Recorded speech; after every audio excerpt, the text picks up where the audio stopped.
Коомдук биринчи каналда телевизор көрсөтүүсү назарыңыздарда. Буга чейинки интернет желелеринде май куюучу жайга мылтык көтөрүп келип, кассадагы кызматкерлерди коркутууга алган жарандын видеосу тараган.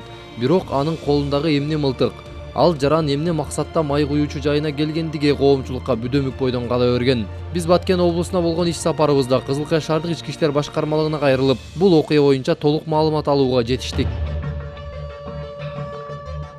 Бул тасмадагы окуя үстүбүздөгү жылдын 17 октябрында Кызыл Кая шаарында болгон. Анда башына кара чүмбөт кийген жаран колундагы куралы менен май куюучу жайына келгендигин көрүүгө болот. Бирок көп өтпөй ал кайра качып кеткен. Бул боюнча маалымат милицияга жетип, ыкчам иликтөө иштери башталган. Ал боюнча ошол эле күнү тергөө тобу толугу менен чыгып, ыкчам иликтөө иш-чараларын жүргүзгөн учурда каракчылык фактысы менен өзүбүзгө РКПга каттап козгоп, ыкчам иликтөө иш-чараларынын негизинде 30 жаштагы атуу аныкталган.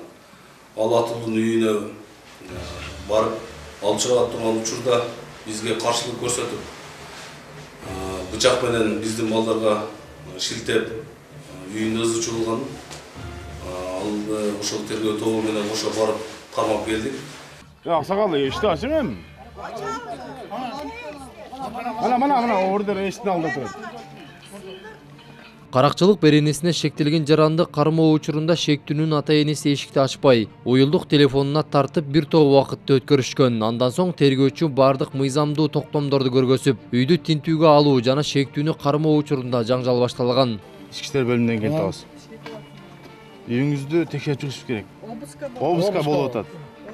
Ооба, мына менин таанышыңыздар, менин токтомум бар. Милиция кызматкерлери үйгө кирерде кылмышка шектүү делген жаран булар мыйзамсыз кирип жатышат.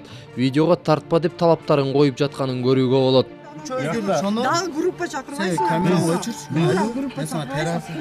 Биз мыйзам как террорист болуп атабыз, Жок, террорист эмеспиз.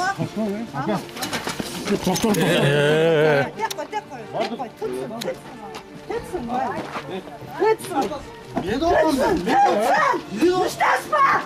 Эй, бала! Устасма! Устасма! Yaxşı cevap çıkıptır ya. Şuna kula dedi meni. Şuna kula dedi meni. Eşledi şunu. Burada çağırın. Şuna kulaklısı bu.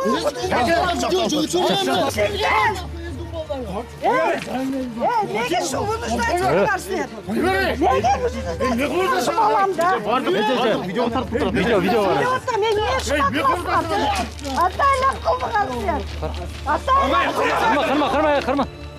Мыйзамдуу талаптарга баш ийбестик көргөзүп, бычак менен милицияны шилтеген жаранды күч менен шаардык ички иштер башкармалыгына алып келишип, тергөө амалдары башталган. Баса биз шектүүнүн өзү менен да бул окуя тууралуу сүйлөшүүгө жетиштик. Ал май куюучу жайынын кызматкерлерин оюнчук мылтык менен тамаша катарында коркутуп коюуну, мындайча айтканда пранк кылгысы келгенин айтат. Жалгыз эле барып тамашалап койгон деген пранк катары эле тартып койгон деген.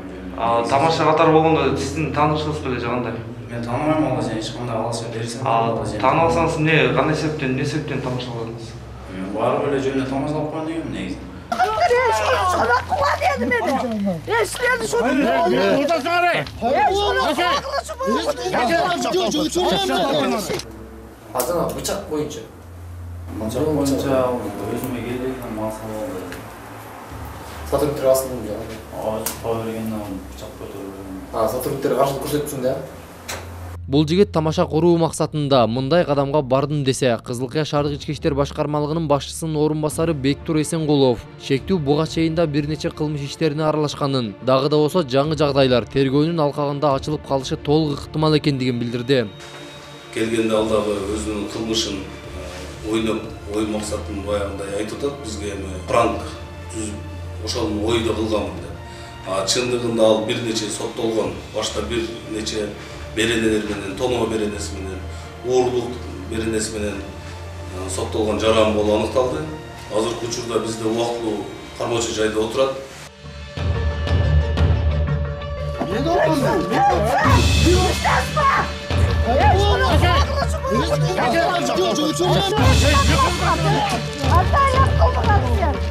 Ne olup atasın?